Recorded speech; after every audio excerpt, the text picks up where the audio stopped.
Hello friends, मेरा नाम है सुनील पटेल और भैया गठिया यूट्यूब चैनल पर आपका स्वागत है। मैं आपके साथ एक ऐसी धमाकेदार खबर लेकर आया हूं जो आपको वाकई में खुश कर देगी, क्योंकि भारत ने चीन के खिलाफ स्ट्राइक कर दिया है। स्ट्राइक को कोट एंड कोट रखिएगा, क्योंकि ये स्ट्राइक पाकिस्तान पर की गई किसी सर्जिकल स्ट्राइक या एयर स्ट्राइक की तरह नहीं है, बल्कि चाइना पर इंडिया द्वारा की गई ये एक डिजिटल स्ट्राइक है।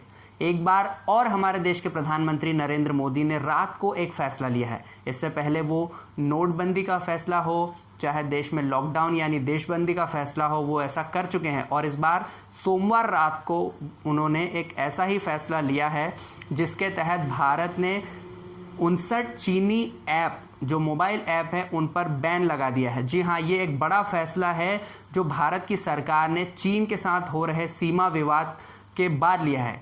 दरअसल गलवान घाटी में आपको ये जानकारी होगी कि इससे पहले गलवान घाटी में जब भारत और चीन की सेना के बीच में झड़प हुई थी, तब भारतीय सेना के 20 जाबाज जवान जो है वो शहीद हुए थे।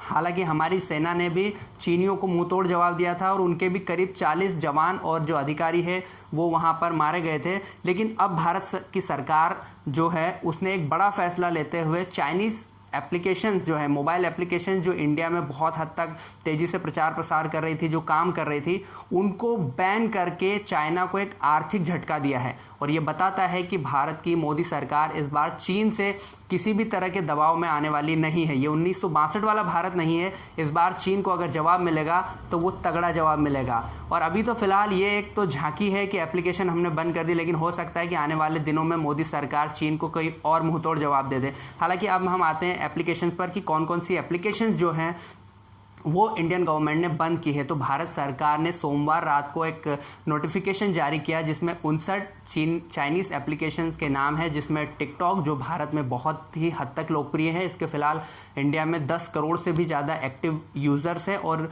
ज़्यादातर जो है वो टीनेजर्स है। करीब 50% 16 से 24 साल की उम्र के लोग हैं जो टिकटॉक को ज़्यादातर इस्तेमाल करते हैं। एक शॉर्ट वीडियो शेयरिंग ऐप है जिसमें आप अलग अलग तरह के वीडियोज़, म्यूज़िक वगैरह यूज़ कर सकते हैं और ये काफ़ी पॉपुलर है इंडिया में। इसके अलावा भी जो एक शेयर इट है, जो फाइल ट्रांसफ़र की है, ऐसी ही एक एप्लीकेशन है जेंडर, इन दोनों को भी बैन किया गया है। उसके साथ ही कैम स्कैनर एक ऐसी एप्लीकेशन है जो आपके डॉक्यूमेंट को आप यहाँ से वहाँ कर सकते थे। यानी डॉक्यूमेंट, अगर आप किसी का फोटो खींचते हैं डॉक्यूमेंट का, उसको PDF में कन्वर्ट करके आप उसको शेयर कर सकते थे।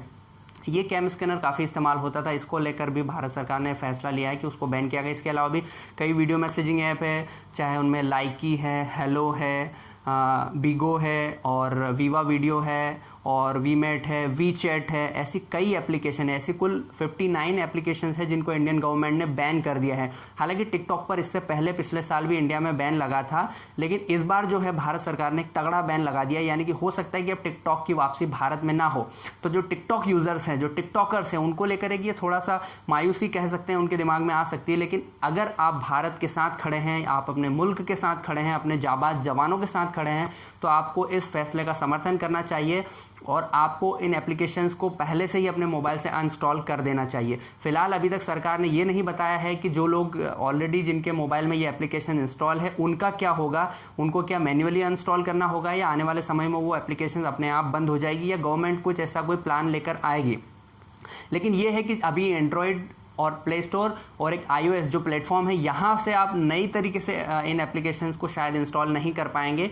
इसको लेकर जानकारों का कहना है कि जल्दी ही हम जो इंडियन गवर्नमेंट है इसको लेकर कोई नोटिफिकेशन जारी करेगी, या फिर हो सकता है कि जो सर्विस प्रोवाइडर्स हैं इनको गवर्नमेंट इंस्ट्रक्ट करे कि आप इन एप्लीकेशंस को जो यूज़र हैं उनसे हटाइए। तो ये एक मोदी सरकार का बड़ा फैसला है, इसका आपको समर्थन करना चाहिए। एक देशवासी के नाते मैं भी आपसे अपील करता हूं कि हम चाहे देश में हम किसी सरकार के समर्थन में हो, किसी और पार्टी के, लेकिन हमें एक चीज़ का बहुत हद तक समर्थन करना चाहिए, जो है हमारे देश की सेना और हमारे देश के सैनिकों का मनोबल बढ़ाने के लिए जो मोदी सरकार ने ये फैसला लिया है, जो ये बताता है कि अगर हम इंडियंस हैं तो हम चाइना को मुंह तोड़ जवाब दे सकते हैं और हम उसको आर्थिक चोट पहुंचाकर ही उसका सामना करेंगे। उसको ये समझना होगा कि इंडियंस को अब सिर्फ बाजार के तौर पर इस्तेमाल ना करें, जबकि वो सोच ले कि अगर हम भारत से किसी भी तरह की कोई पंगा लेंगे तो उसे भुगतना पड़ेगा। तो चलिए दोस्तों, इस वीडियो में इतना ही। मुझे उम्मीद है कि आप लोगों को ये वीडियो पसंद आएगा। आप मेरे वीडियो को लाइक और शेयर करें, साथ ही हमारे चैनल को भी सब्सक्राइब करें। जय हिंद, जय भारत।